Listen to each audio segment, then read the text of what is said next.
Colonization in the New World. In this lesson, we will learn about what drove European nations to settle in North America and what the consequences were for doing so. So, what is a colony? A colony is a country or area under the full or partial political control of another country, typically a distant one, and occupied by settlers from that country. Colonization of the New World began after Columbus discovered America in 1492. We previously read about Cortez and the Aztec Empire. After the Aztecs were defeated, the colony of New Spain was created. New Spain was a colony of the country Spain.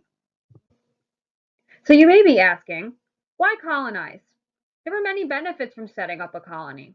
North and South America had resources that the European nations could not get in their homeland, such as animal skins, lumber, or even gold.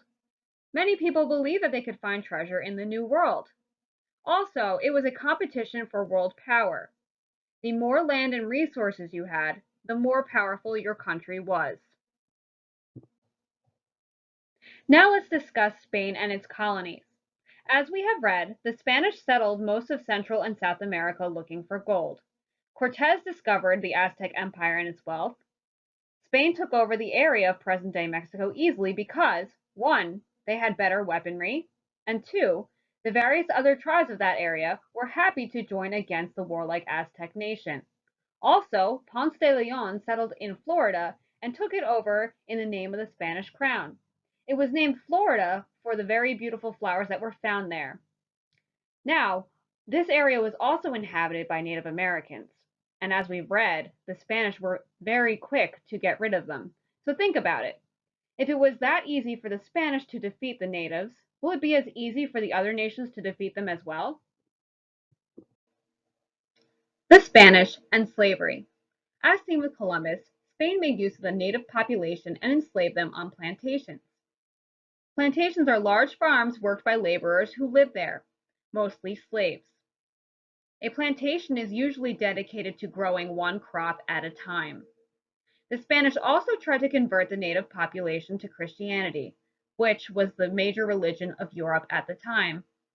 Natives were not good slaves because they frequently got sick or ran away. Since the natives had never been exposed to the diseases often contracted by Europeans, they died easily. Due to the massive amount of natives dying, the Spanish started using Africans as slaves in 1517. With the success of Spain in the New World, France decided to jump in as well. France set up its first colony in present-day Canada and named it Quebec.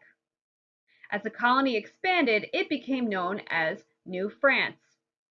This is why, when you go to Canada, many of the people who live there speak French. The purpose of this colony was mostly for the fur trade. They mostly traded beaver fur with the Native Americans.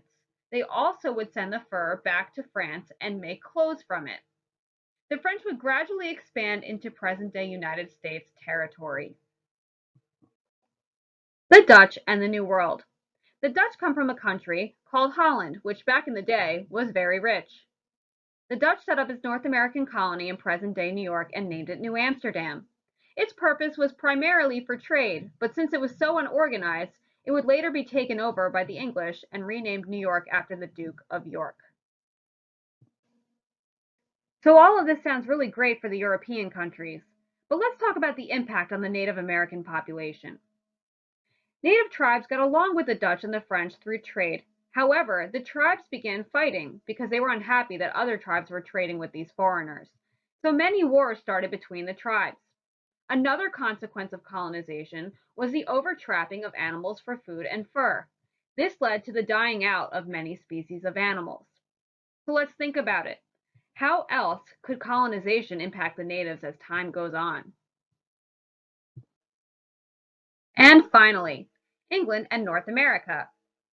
England decided to colonize North America for economic opportunity, much like the French. They tried many times to set up colonies, but they failed. An example of this is the colony of Roanoke. The colony of Roanoke was running low on supplies, so therefore they sent a ship back to England. When that ship returned, they had found that every single person living in that colony had mysteriously disappeared. The only clue that was left behind was the word Croatoan, the name of a local tribe, carved into a tree.